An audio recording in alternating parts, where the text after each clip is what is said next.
Doctor مجاہد صاحب ندوی سے درخواست کرتا ہوں کہ آئیں اور اپنا مقالہ پیش فرمائیں۔ الحمدللہ رب العالمین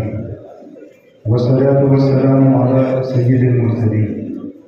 محمد وعلی آلہ وصحبہ اجمعین اما بعد۔ Respected President of today's seminar, his inaugural session, Hazrat Maulana Riyaz Sahab Nadvi, other dignitaries on the stage, among them I would like to especially mention my teacher Maulana Abdul Rashid Sahab Nadvi Madani, my teacher Maulana Nasimuddin Sahab Riftai, and my teacher, those who have built me, constructed me, repaired me whenever I was broken, and that is Maulana Muizzuddin Sahab Faruqi. And all the dignitaries of the days, today as we know that we have gathered here to discuss about the life and achievements of the former rector, director of Jamia Islamia Kashiful Uloom, Hazrat Maulana Riyazuddin Faruqi Nadvi Rahmatullah Alayhi. It is a wonderful occasion for us to gather here to discuss about the achievement of the personalities that one who has built us.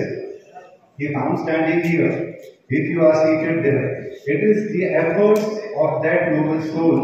who spent 50 years of his life. It is half century. It is not a joke to spend 50 years for one cause, but despite so many difficulties, despite so many hardships, he kept going on. معذرت چاہتا ہوں کہ میں نے بنا کسی اعلان کے انگلش میں اپنے مقالے کا آغاز کیا ہے، مقالہ اردو میں، لیکن میں خالی یہ بات بتانا چاہتا ہوں کہ اگر مدرسے کے ناظم صاحب انگریزی جانتے ہوں، انگریزی بیک گراؤنڈ سے آئے ہوں اور قربانی دے کے آئے ہوں کہ 1965 میں اہل وہاب صاحب کے پاس وہ BA انگلش کر چکے تھے، اگر وہ اس دور میں IAS بننا چاہتے، کوئی بھی کالج کے پروفیسر بننا چاہتے تو ان کو بہت آسانی سے یہ مواقع میسر تھے۔ اس زمانے میں انٹرویو کو آنے کے لیے TA BA دیا جاتا تھا کہ آپ آئیے اور انٹرویو دیجیے ہمارے پاس۔ اس دور میں حضرت مولانا ریاض الدین صاحب فاروقی نے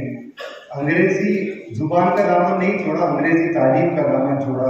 اور دین کی تعلیم کا دامن اپنایا، اور یہ ان کی قربانیوں کا نتیجہ ہے کہ آج علماء کی محفل میں، علماء کی مجلس میں انگریزی زبان میں باتیں ہو رہی ہیں،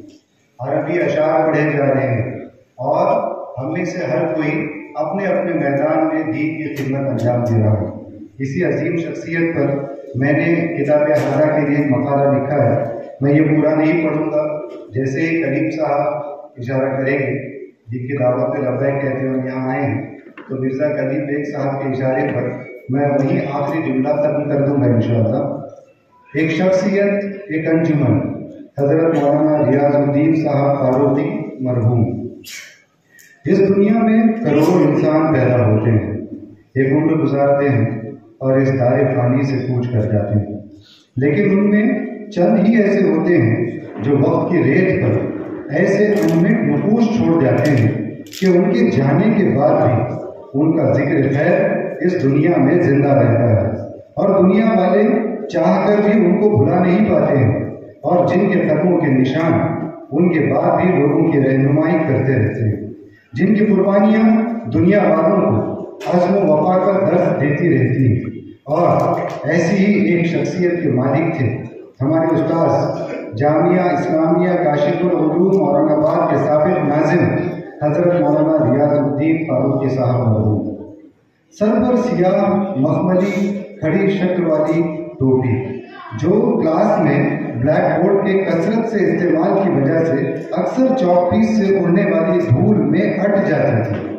چار کونی چشمہ جس میں عمر کے ساتھ ساتھ بیچ میں ایک گول شکل کی الگ کانچ ابھر آئی تھی، دو ایسی نگاہیں جن میں امت کے لیے درد تھا، تڑپ تھی اور ایک کسک تھی جو کسی لمحے رکنے کا نام نہ لیتی تھی، داڑھی سلیقے سے جمی ہوئی، سر کے بالوں سے قریب قریب تیل رشتہ ہوا محسوس ہوتا تھا، عمر کے اخیر میں راشے سے بسا اوقات برستے ہوئے ہاتھ، لیکن انہی ہاتھوں کو دیکھ کے تو یاد آ جاتا کہ جیسے کسی شاعر نے کہا تھا، میرے ہاتھوں کی لکیروں کے اضافے ہیں گواہ، میری ہاتھوں کی لکیروں کے اضافے ہیں گواہ، میں نے پتھر کی طرح خود کو تراشا ہے۔